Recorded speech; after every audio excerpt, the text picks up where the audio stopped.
उस दिन से सुमित ने कॉलेज जाना बंद कर दिया और सबसे मिलना जुलना, यहाँ तक कि फोन उठाना भी बंद कर दिया। उसके दिमाग में दिन रात एक ही बात चल रही थी, पारुल से थप्पड़ का बदला।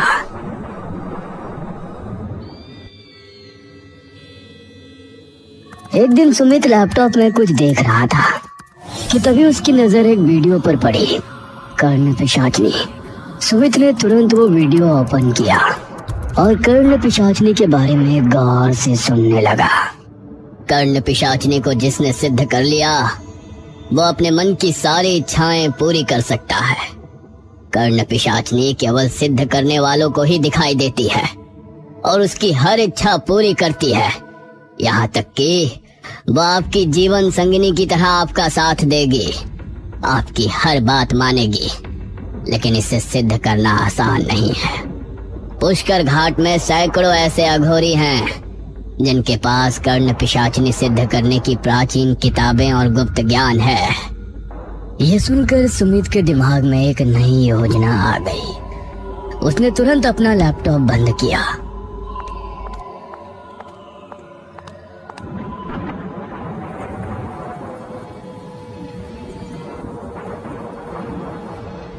अगले दिन सुमित अपना बैग लेकर घर से बाहर निकल रहा था कि तभी उसकी बहन शालिनी ने पूछा, भैया आप कहाँ जा रहे हो?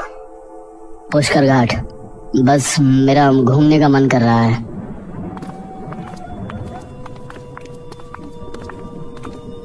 इतना कहकर सुमित अपनी कार लेकर निकल गया।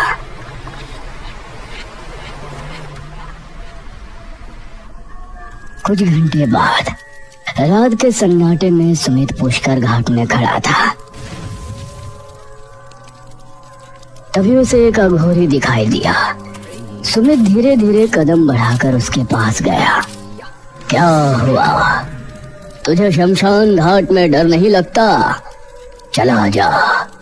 रात के समय यहाँ कोई रुकना पसंद नहीं करता।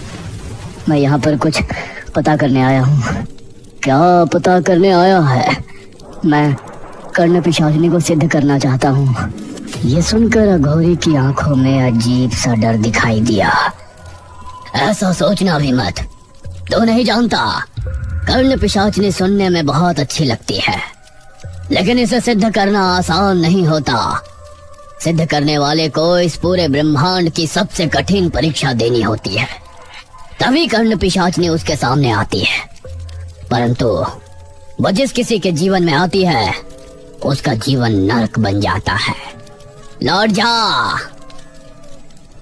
तभी सुमित की नजर अघोरी के बगल में रखी हुई एक किताब पर पड़ी जो बहुत प्राचीन लग रही थी। सुमित ने तुरंत वो किताब उठा ली। मेरी किताब वापस कर। लेकिन सुमित रात के सन्नाटे में सीधा दौड़ पड़ा। अघोरी की आवाज उसके कानों में गूंज रही थी, किताब वापस कर दे मूर्ख। तू नहीं जानता कर्ण पिशाचनी कितनी खतरनाक होती है।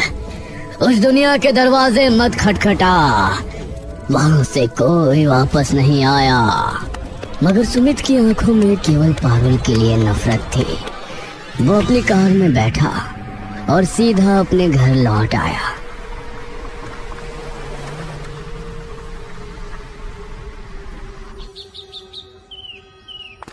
अगले दिन सुमित अपना बैग लेकर फिर निकल रहा था कि तभी उसके पिता ने पूछा, तुम कहाँ जा रहे हो? डैडी, एग्जाम नजदीक है और मैं यहाँ पढ़ाई पर ध्यान नहीं लगा पा रहा हूँ। मैं अपने पुराने बंगले में कुछ दिन रहूंगा। इतना कहकर सुमित अपने पुराने बंगले की ओर चला गया।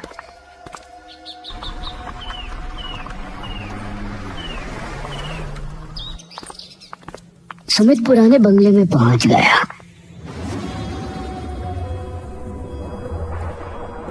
उसके हाथ में एक प्राचीन किताब थी।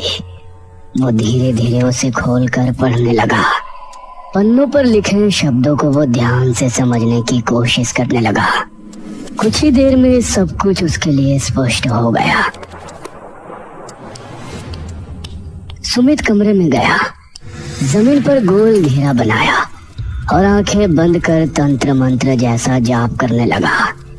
यह कर्ण पिशाचनी की सिद्धि की क्रिया थी। 2 रात बीत चुकी थी। भूख और प्यास से सुमित के होठ सूख चुके थे, लेकिन उसने क्रिया नहीं तोड़ी थी। आज कर्ण पिशाचनी की सिद्धि का अंतिम दिन था। 10 दिनों से लगातार भूखा प्यासा रहने और कड़ी तपस्या के कारण उसकी हालत दयनीय और डरावनी हो चुकी थी। उसके कपड़ों से भयानक बदबू आ रही थी। सुमित की नजर जब घड़ी पर पड़ी, रात के 11 बजे थे।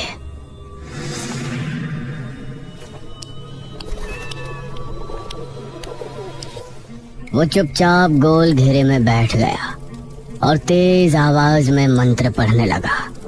अचानक कमरे में अंधेरा छा गया। तभी कमरे में एक सफेद रोशनी से एक खूबसूरत सी औरत बाहर आई।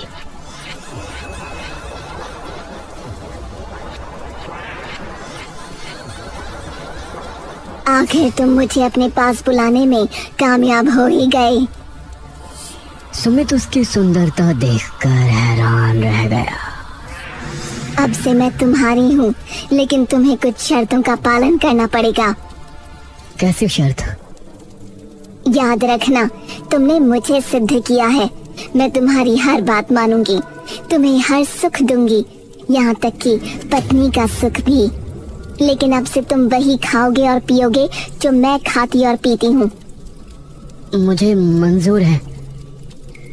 ठीक है, लेकिन बदले में हर रात तुम्हें मुझे किसी की आहुति देनी होगी। उसकी सुंदरता में अंधा होकर सुमित भूल गया कि वो क्या कर रहा है। हाँ, मुझे मंजूर है। मैं केवल तुम्हें दिखाई दूंगी, तुम्हारे अलावा किसी को नहीं। और अगर तुम्हारे पास कोई दूसरी औरत आई तो वो इस संसार में नहीं रहेगी। अब बताओ, तुम्हें मंजूर है?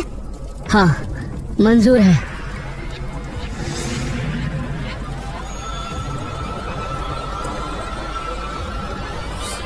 कर्ण पिशाचिनी अचानक उसके गले लग गई।